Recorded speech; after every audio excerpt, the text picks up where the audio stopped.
कैसे हैं आप सब? होपफुली सब अच्छे होंगे। आप लोगों की पढ़ाई भी बहुत ही अच्छी चल रही होगी। जैसे कि हम स्टैटिस्टिक्स पढ़ रहे थे, स्टैटिस्टिक्स में चैप्टर नंबर 1 हमारा कंप्लीट हो चुका है। अगर वीडियोस ना देखी हो तो डिस्क्रिप्शन बॉक्स में लिंक मिल जाएगा, वहां से जाकर के देख सकते हैं। और हाँ, प्लेलिस्ट चेकआउट करते रहिएगा, बहुत सारे सब्जेक्ट्स की वीडियोस डल चुकी हैं तो आप देख सकते हैं। ओके, आज हम स्टार्ट करते हैं चैप्टर नंबर 2 अपना meaning, scope and importance of statistics. आज हम बेसिक कंसेप्ट्स पढ़ेंगे स्टैटिस्टिक्स के बारे में। Let's get started. अगर आपसे कोई पूछे कि स्टैटिस्टिक्स क्या होता है तो आपके माइंड में फटाफट आ जाएगा कि मैथ्स में एक चैप्टर पढ़ा था हमने स्टैटिस्टिक्स में, जिसमें हमने मीन निकालना सीखा था, मीडियन निकालना सीखा था, मोड निकालना सीखा था, तो वो हमारा स्टैटिस्टिक्स होता है। एज अ स्टूडेंट आप यही बोल देंगे कि स्टैटिस्टिक्स यही होता है, लेकिन आज हम सीखेंगे कि एक्चुअल में स्टैटिस्टिक्स होता क्या है। मीन, मीडियन, मोड तो स्टैटिस्टिक्स का जस्ट एक पार्ट है, हम जो आगे पढ़ेंगे अपना। आज हम सीखेंगे कि मतलब क्या होता है स्टैटिस्टिक्स का। तो आइए स्टार्ट करते हैं। आप लोगों को याद है जब मैंने आपको इकोनॉमिक्स पढ़ाई थी मेरी लास्ट क्लास में, चैप्टर नंबर 1 में, जब हमने इकोनॉमिक्स के बेसिक कॉन्सेप्ट्स करे थे, तो उसमें मैंने आपको बताया था कि जो इकोनॉमिक्स वर्ड है ग्रीक वर्ड से ऑरिजिनेट हुआ है, वहां से आया है। ठीक है, ऐसे ही स्टैटिस्टिक्स पढ़ते हैं हम, कहाँ से आया है। आप लोगों को शायद आपकी बुक्स में 1 या 2 ही दिए जाएंगे, लेकिन जितने भी होते हैं मैंने पूरी खोज कर ली है और उसके अकॉर्डिंग आपके सामने लिख दिया है कि क्या क्या हम पढ़ने वाले हैं। स्टैटिस्टिक्स कहाँ कहाँ से ऑरिजिनेट होकर के, डिराइव होकर के निकला है, तो देखते हैं कहाँ कहाँ से निकला है। The word statistics derived from Latin word status. Latin word status से आया है हमारा statistics. Italian word statista से आया है हमारा statistics. और जर्मन वर्ड statistics से आया है हमारा statistics. और ग्रीक वर्ड स्टैटिस्टिक्यू से आया है हमारा स्टैटिस्टिक्स। और इन सब का मतलब ही मैंने यहाँ पे लिखा है साइड में, क्या होता है?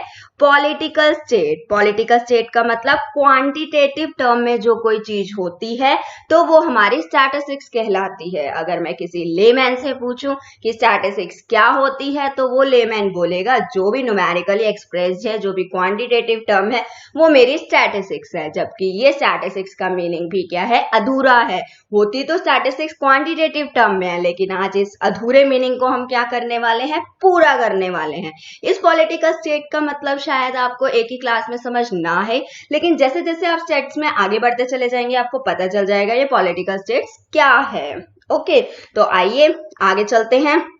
ये तो बात थी डेरिवेशन की कि जो स्टैटिस्टिक्स वर्ड है कहाँ कहाँ से डिराइव हुआ है। ये 4 कंट्रीज हैं जिन्होंने हमें क्या दिया था? स्टैटिस्टिक्स का वर्ड को डिराइव किया था। जिन्होंने क्या किया था? स्टैटिस्टिक्स के वर्ड को डिराइव किया था। ओके, तो अब बात कर लेते हैं कि जो स्टैटिस्टिक्स होता है ना, वो अलग अलग लोगों के लिए अलग अलग तरीके का होता है। स्टैटिस्टिक्स की डेफिनेशन, मीनिंग हम एक ही पढ़ेंगे, लेकिन अलग अलग बंदा अलग अलग तरीके से स्टैटिस्टिक्स को लेकर के चलता है। जैसे मैंने आपको एक एज अ लेमैन बोलूं, अगर कोई पूछे तो क्या होता है? स्टैटिस्टिक्स एक क्वांटिटेटिव टर्म है, ठीक है। लेकिन वहीं मैं अगर किसी क्रिकेट के फैन से पूछूं या किसी क्रिकेटर से पूछूं, बताओ भाई स्टैटिस्टिक्स क्या है तुम्हारी लैंग्वेज में? बॉल कितनी तेजी से आ रही है, बैट उस पर कितना लगेगा, कितना स्कोर बनेगा हमारे उससे, कि क्रिकेटर कितना स्कोर बनाता है, इससे रिलेटेड जितने भी न्यूमेरिकल इंफॉर्मेशन क्रिकेट से निकल कर आती है, वो सारा क्या है? क्रिकेट के लिए, क्रिकेटर्स के लिए क्या है? स्टैटिस्टिक्स है। स्टैटिस्टिक्स अगर क्रिकेटर के लिए देखा जाए तो क्या होता है? वो सारी न्यूमेरिकल इंफॉर्मेशन, वो सारा न्यूमेरिकल डाटा जो क्रिकेटर एक स्कोर करता है, या उसकी बॉल की तेजी कितनी गति से आ रही है, ये सारी हमारे क्रिकेटर के लिए क्या है? एक स्टैटिस्टिकल है, ठीक है, स्टैटिस्टिक्स है। और अगर वहीं पे किसी एनवायरमेंटलिस्ट से पूछूं स्टैटिस्टिक्स क्या है आपके लिए, पॉल्यूशन की क्वांटिटी कितनी है, ये सारी इंफॉर्मेशन की कितना हार्मफुल है हमारे लिए पॉल्यूशन, और पॉल्यूशन गैसेस कितनी भी एटमॉस्फेयर में कितनी पॉल्यूशन गैसेस है या उनकी क्वांटिटी कितनी है, एनवायरमेंटलिस्ट के लिए क्या है? हमारा स्टैटिस्टिक्स है। स्टैटिस्टिक्स अगर मैं एनवायरमेंटलिस्ट के लिए देखूं तो वो क्या होता है? जितनी भी इंफॉर्मेशन, न्यूमेरिकल इंफॉर्मेशन उसे मिलती है क्वांटिटी ऑफ पॉल्यूशन के बारे में या कोई भी अदर हार्मफुल गैस के बारे में एटमॉस्फेयर में, वो एनवायरमेंटल के लिए स्टैटिस्टिक्स है। यानी कि न्यूमेरिकल इंफॉर्मेशन उसकी ब्रांच से रिलेटेड मिलती है, वो उसके लिए क्या हो जाता है? स्टैटिस्टिक्स हो जाता है। जैसे वेदर डिपार्टमेंट से मैं जाके पूछूं आप लोगों के लिए स्टैटिस्टिक्स क्या है, वो बोलेगा मिनिमम टेम्परेचर, मैक्सिमम टेम्परेचर, या सनराइज का जो टाइम है, यानी कि न्यूमेरिकल डाटा जितनी भी इंफॉर्मेशन रखता है हमारे टेम्परेचर से रिलेटेड, वो वेदर डिपार्टमेंट के लिए हमारी क्या हो जाएगी? स्टैटिस्टिक्स हो जाएगी।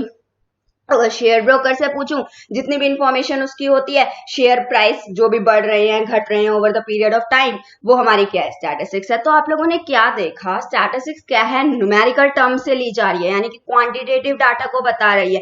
क्वांटिटेटिव डाटा के साथ साथ वो कंपेयर भी करती है। शेयर ब्रोकर में हमने देखा था कि इंफॉर्मेशन लेंगे शेयर प्राइस के बढ़ने या घटने की over the period of time के अकॉर्डिंग, यानी कि इस दिन इतना बड़ा, इस दिन इतना बड़ा, इस तरीके से न्यूमेरिकल डाटा देता है हमारा स्टैटिस्टिक्स। हमने यहाँ पे देखा डिफरेंट मीनिंग डिफरेंट पीपल के लिए स्टैटिस्टिक्स के क्या क्या होते हैं, ठीक है। उसके बाद हम मीनिंग ऑफ स्टैटिस्टिक्स की बात करते हैं। मीनिंग ऑफ स्टैटिस्टिक्स की बात करें तो जो मीनिंग दिए गए हैं वो 2 सेंसेस में बात की गई है। पहला सेंस है प्लूरल सेंस, दूसरा सेंस है हमारा सिंगुलर सेंस। हम दोनों सेंसेस पढ़ने वाले हैं। प्लूरल सेंस में अगर बात करें तो सिर्फ क्या होती है, जो न्यूमेरिकल इंफॉर्मेशन मिलती है, जो स्टैटिस्टिकल डाटा हमारे सामने आता है, उसे हम क्या बोलते हैं, प्लूरल सेंस बोलते हैं। जो भी स्टैटिस्टिकल डाटा हमारे साथ सामने आता है या फिर जो भी न्यूमेरिकल क्वांटिटेटिव इंफॉर्मेशन हमें मिलती है, वो क्या है, हमारी प्लूरल सेंस का पार्ट बन जाती है। और सिंगुलर सेंस क्या होती है, स्टैटिस्टिकल जितने भी मेथड्स किए जाते हैं, यानी कि जो इंफॉर्मेशन मुझे प्लूरल सेंस ने दी है, उस जब वो कोई मेथड उनके साथ डील करना स्टार्ट कर देता है, तो वो हमारा क्या होता है, सिंगुलर सेंस होता है। यानी कि प्लूरल सेंस में स्टैटिस्टिकल डाटा यानी कि न्यूमेरिकल इंफॉर्मेशन आती है, सिर्फ उसे प्लूरल सेंस बोला जाता है। और सिंगुलर सेंस में स्टैटिस्टिकल मेथड्स आते हैं, वो सारे मेथड जो इन इंफॉर्मेशन के साथ डील करते हैं, वो हमारे सिंगुलर सेंस में आते हैं। तो अब हम इन्हें एक एक करके डिटेल में पढ़ते हैं। आइए, पहले बात की गई है प्लूरल सेंस की। अगर मैं प्लूरल सेंस की बात करूं तो इसमें आपको बहुत अजीब और गरीब वर्ड्स मिलेंगे जब मैं मीनिंग समझाऊंगी, लेकिन हम एक एक वर्ड को डिटेल में एक्सप्लेन करेंगे, ठीक है। उसके बाद आपको पूरा समझ आ जाएगा कि प्लूरल सेंस क्या होता है। स्टैटिस्टिक्स हमारे 2 सेंस में बांटा गया है, plural sense and singular sense. जो प्लूरल सेंस है वो क्या होता है, जो भी न्यूमेरिकल इंफॉर्मेशन आई वो हमारा प्लूरल सेंस का पार्ट बनेगा, और जितने भी मेथड्स डील करते हैं हमारी उस इंफॉर्मेशन के साथ, उसको हम क्या बोलेंगे, सिंगुलर सेंस। सिंपल, ठीक है। अब प्लूरल सेंस को डिटेल में पढ़ते हैं। In the plural sense, statistics refer to the aggregate of facts affected to a market extent by multiplicity of causes, numerically expressed, numerated or estimated according to standard of accuracy, collected in a systematic manner for predetermined purpose and placed in relation to each other. अब आप बोलेंगे हमें तो कुछ समझ ही नहीं आया, क्या बोला है आपने, मैंने पहले मीनिंग आपको समझाना ही नहीं है। जैसे हम इकोनॉमिक्स में करते थे, पहले हम अंदर की डिटेल जानते थे, उसके बाद मीनिंग पे आते थे, ऐसे ही हम यहाँ पे करने वाले हैं। तो आइए देखते हैं। देखो, कैरेक्टरिस्टिक्स से हम मीनिंग पे जाएंगे। कुछ मीनिंग का पार्ट कैरेक्टरिस्टिक्स ही कहलाता है, मतलब मीनिंग से कैरेक्टरिस्टिक्स से मीनिंग निकलता है। तो आइए पहले कैरेक्टरिस्टिक्स देख लेते हैं। जैसे आपको दिख रहा है अपनी स्क्रीन पे कि कितने सारे इसके कैरेक्टरिस्टिक्स है प्लूरल सेंस के। Aggregate of facts affected by multiplicity of causes, statistics are numerical express, statistics should be collected with reasonable standard of accuracy, collected for a predetermined purpose, collected in a systematic manner, statistics should be placed in relation to each other। तो अब इसे explain करते हैं। पहला है हमारा aggregate of facts. देखिए, aggregate of facts का मतलब क्या होता है, स्टैटिस्टिक्स नंबर ऑफ फैक्ट्स होता है, यानी कि एक सिंगल वैल्यू, एक सिंगल फिगर हमारी स्टैटिस्टिक्स नहीं बताती है। एक कॉलेज में 1000 बच्चे पढ़ते हैं, ये स्टैटिस्टिक्स नहीं कहलाया जाएगा। अगर वहीं आ गया कि उस कॉलेज में 300 बच्चे आर्ट्स में हैं, 400 बच्चे कॉमर्स में हैं, 300 बच्चे साइंस में हैं, तो वो स्टैटिस्टिक्स कहलाएगा। तो आप लोगों ने क्या देखा, एग्रीगेट्स ऑफ फैक्ट्स यानी कि नंबर ऑफ फैक्ट्स होते हैं, यानी कि एक उसमें बहुत सारे फिगर्स होती हैं। ये नहीं कहोगे सिंगल फिगर्स आपकी क्या बताएगी, स्टैटिस्टिक्स बताएगी, बिल्कुल भी नहीं होने वाला ऐसा कि सिंगल फिगर आपकी स्टैटिस्टिक्स बताए, ठीक है। उसमें क्या होता है, नंबर ऑफ फैक्ट्स होते हैं। जैसे मैंने इसमें एग्जांपल डाल रखा है कि 1000 स्टूडेंट है एक कॉलेज में, ये स्टैटिस्टिकल सिग्निफिकेंस नहीं देता है। लेकिन वहीं आ गया 300 स्टूडेंट आर्ट्स फैकल्टी में है, 400 स्टूडेंट कॉमर्स में है, 300 साइंस में है, तो ये हमारा स्टैट्स बन गया, ठीक है। जैसे कि आप लोगों की क्लास में 100 बच्चे हैं, ये स्टैटिस्टिक्स नहीं कहलाएगा, लेकिन 60 बॉयज है, 40 गर्ल्स है, ये क्या कहलाएगा, हमारा स्टैटिस्टिक्स कहलाएगा। तो आ गया समझ एग्रीगेट्स ऑफ फैक्ट्स क्या होता है, जब बहुत सारे नंबर मिल जाते हैं, कंपैरिजन होता है, तो वो हमारे क्या कहलाते हैं, एग्रीगेट्स ऑफ फैक्ट्स कहलाते हैं। एक सिंगल नंबर, एक आइसोलेटेड फिगर हमारी स्टैटिस्टिक्स नहीं बनाती है, वो स्टैटिस्टिक्स नहीं होता है, ठीक है। उसके बाद नेक्स्ट पॉइंट है हमारा affected by multiplicity of causes. अब क्या है, एक ही चीज बहुत सारे फैक्टर से अफेक्ट करती है, ठीक है। अगर मैंने डिमांड चैप्टर आप लोगों को पढ़ाया था और आपको थोड़ा बहुत डिमांड याद होगा तो फैक्टर्स अफेक्टिंग डिमांड पढ़े थे, जिसमें हमने क्या देखा था, वो प्राइस से भी इफेक्ट हो रहा था, वो इनकम से भी इफेक्ट हो रहा था, वो टेस्ट एंड प्रेफरेंस से भी इफेक्ट हो रहा था। तो आपने क्या देखा, डिमांड बहुत सारी चीजों से इफेक्ट होता है। तो ऐसे ही हर चीज के पीछे क्या होता है, सिंगल फैक्टर नहीं होता, बहुत सारे फैक्टर होते हैं और आप सिंगल फैक्टर को स्टडी करके उसका स्टैटिस्टिक्स नहीं निकाल सकते। ओके आपकी सारे फैक्टर्स की स्टडी होती है, उसके बाद उसका स्टैटिस्टिक्स निकलता है।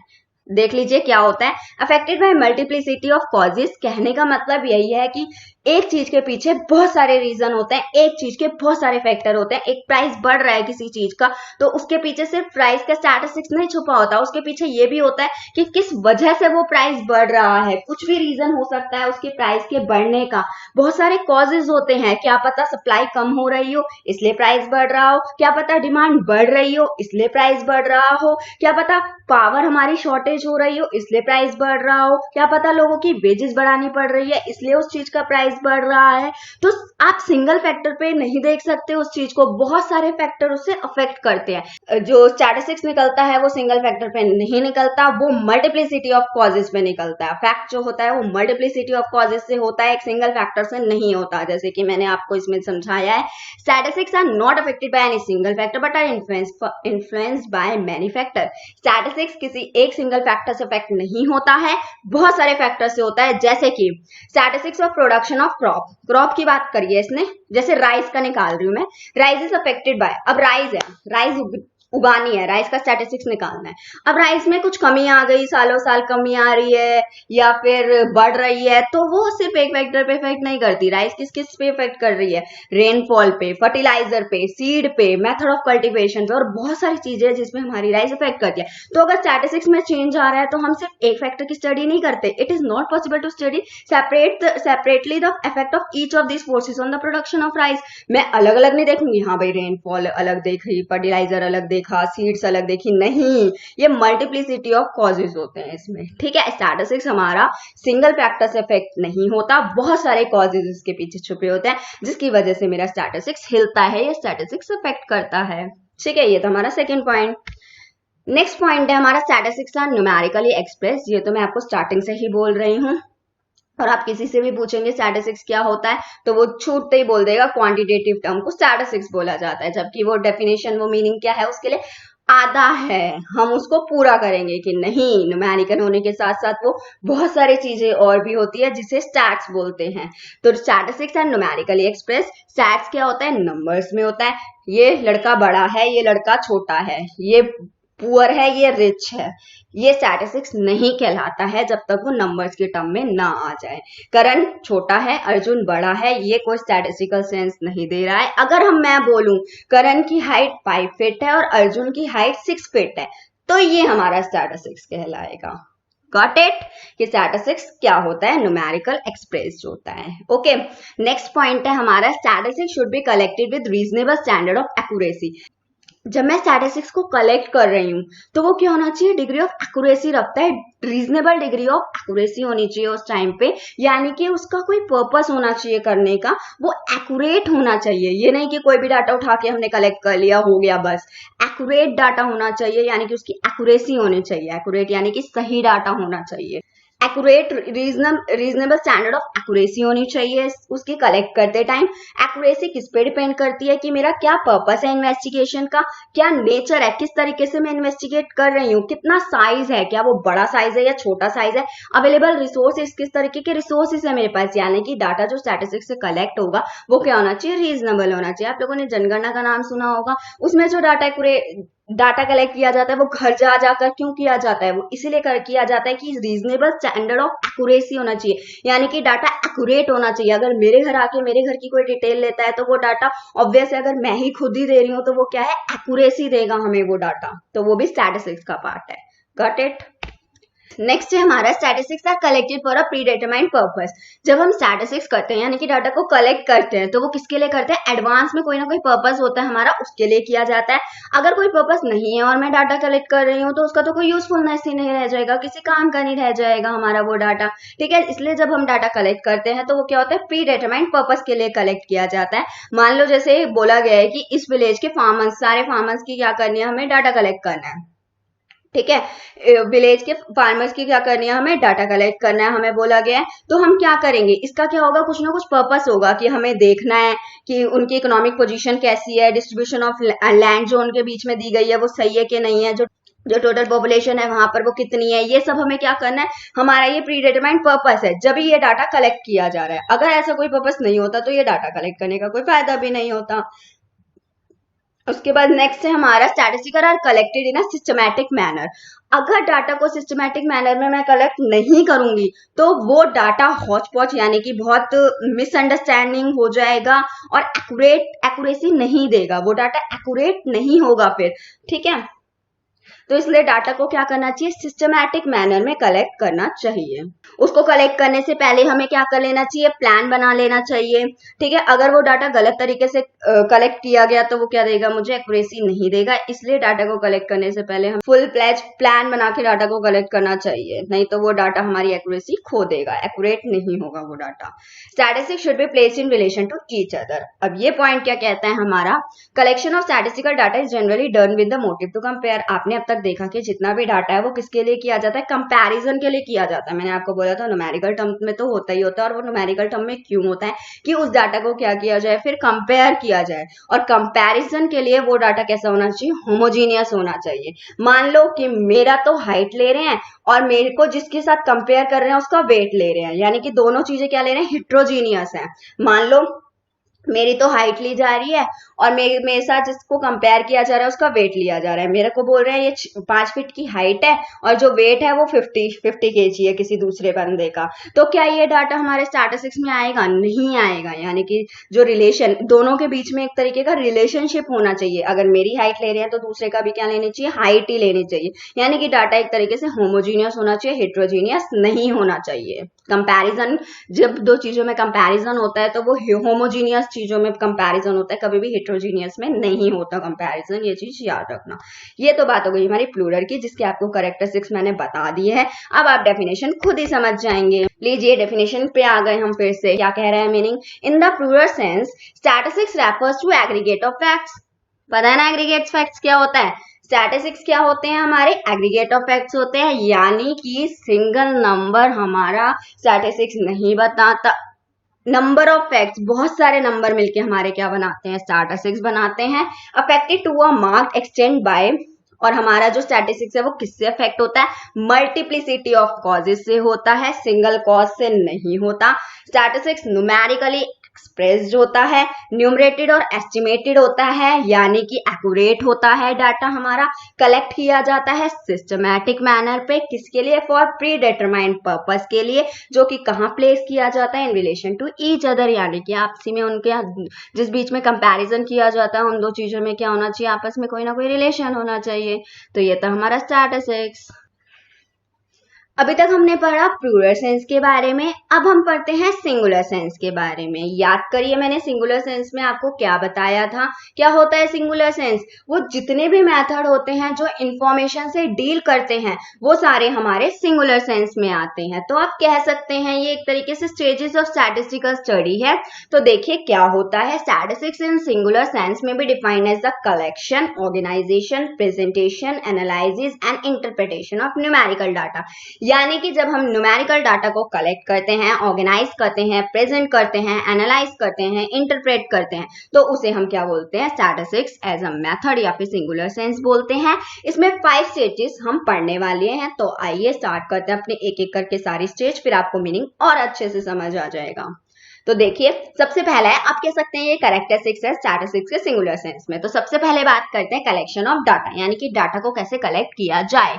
2 मेथड होते हैं हमारे डाटा को कलेक्ट करने के लिए, मतलब मेथड्स बहुत सारे होते हैं, 2 मेथड मैंने डाले हैं, सेंसस और सैंपल टेक्निक। सेंसस यानी कि अब एक एक इंडिविजुअल के ऊपर अच्छे से रिसर्च करें, उसे अच्छे से वो करें, जो कि आपकी जनगणना होती है घर घर जा करके, वो तो हो गया सेंसस। सेकंड है हमारा सैंपल टेक्निक। सैंपल टेक्निक क्या होता है, रैंडमली किसी को उठा लिया और उसके बाद क्या कर दिया, अपना स्टैटिस्टिक्स डाटा कलेक्ट कर लिया उसी से। ठीक है, ये आप डिटेल में पढ़ेंगे, हमारा नेक्स्ट चैप्टर यही है कलेक्शन ऑफ डाटा, उसमें आपको मैं डीप में बताऊंगी इसे। तो आप कलेक्शन ऑफ डाटा यानी कि डाटा को जिस तरीके से कलेक्ट किया जाता है, जो मेथड यूज करके, जो टेक्निक यूज करके डाटा को कलेक्ट किया जाता है, उसे हम कलेक्शन ऑफ डाटा बोलते हैं। It is the main and first step in statistical inquiry में। ये फर्स्ट स्टेप है, सबसे पहले डाटा कलेक्ट किया जाता है। Technique of data depend upon objective of the study. Technique, कौन सी टेक्निक यूज करनी है डाटा को कलेक्ट करने के लिए, वो डिपेंड करता है कि स्टडी क्या है, किस तरीके की स्टडी है, किस तरीके का डाटा मुझे कलेक्ट करना है, ऑब्जेक्टिव क्या है उस डाटा को कलेक्ट करने के पीछे। ओके, जब मैंने डाटा को कलेक्ट कर लिया, अब उस डाटा को मुझे ऑर्गेनाइज भी तो करना होगा, कहीं ना कहीं ऑर्गेनाइज वे में रखना होगा, तो वो हम टेलीबार्स का यूज करते हैं और बहुत सारे तरीके से मैं ऑर्गेनाइज कर सकती हूँ उस डाटा को। Data is organise in a proper form which involves editing, या तो एडिटिंग कर दो या फिर क्लासिफिकेशन कर दो, अलग अलग कर दो डाटा को, कि जैसे कि मुझे जनगणना करनी है तो अलग अलग कर दो। जैसे मेरे पास पूरा फरीदाबाद दे रखा है, तो मैंने फरीदाबाद के सारे सेक्टर क्या कर दिए, क्लासिफाई कर दिए, अलग अलग कर दिए, या फिर मैन वुमेन अलग अलग कर दी, यानी कि क्लासिफिकेशन और एडिटिंग की जाती है ऑर्गेनाइजेशन में। नेक्स्ट है हमारा प्रेजेंटेशन ऑफ डाटा। उस डाटा को इजी तरीके से अंडरस्टैंड करने के लिए हम क्या कर देते हैं, टेबल, ग्राफ और डायग्राम में बना लेते हैं। क्लासिफिकेशन के बाद हम डाटा को सुटेबल मैनर में अच्छे से समझने के लिए, कि सबको अच्छे से समझ आ जाए, इजी तरीके से प्रेजेंट करने के लिए हम उसे किस तरीके से प्रेजेंट करते हैं, टेबल में, ग्राफ में या फिर डायग्राम में प्रेजेंट कर देते हैं। नेक्स्ट है हमारा एनालिसिस ऑफ डाटा। उसके बाद जब डाटा हमारा क्लासिफाई हो गया है, अब डाटा मेरा प्रेजेंटेशन में चला गया है, प्रेजेंटेशन ऑफ डाटा हो चुकी है, तो उसके बाद क्या करती हूँ, सिंपल मैथमेटिकल टेक्निक यूज करके उस डाटा को एनालाइज करती हूँ, यानी कि खुद चेक करती हूँ। जैसे कौन कौन सी टेक्निक का यूज करके, कोरिलेशन, एवरेजेस, परसेंटेज निकाल के उस डाटा को क्या करती हूँ, एनालाइज करती हूँ। जब डाटा मेरा एनालाइज हो गया, तो उसके बाद स्टैटिस्टिकल थिंकिंग स्किल और एक्सपीरियंस को यूज करके उस एनालाइज डाटा को इंटरप्रेट किया जाता है, यानी कि कंक्लूजन निकाला जाता है, फाइनल कंक्लूजन निकाला जाता है उस एनालाइज डाटा को यूज करते हुए। तो ये लास्ट स्टेप है हमारा, इंटरप्रिटेशन ऑफ डाटा।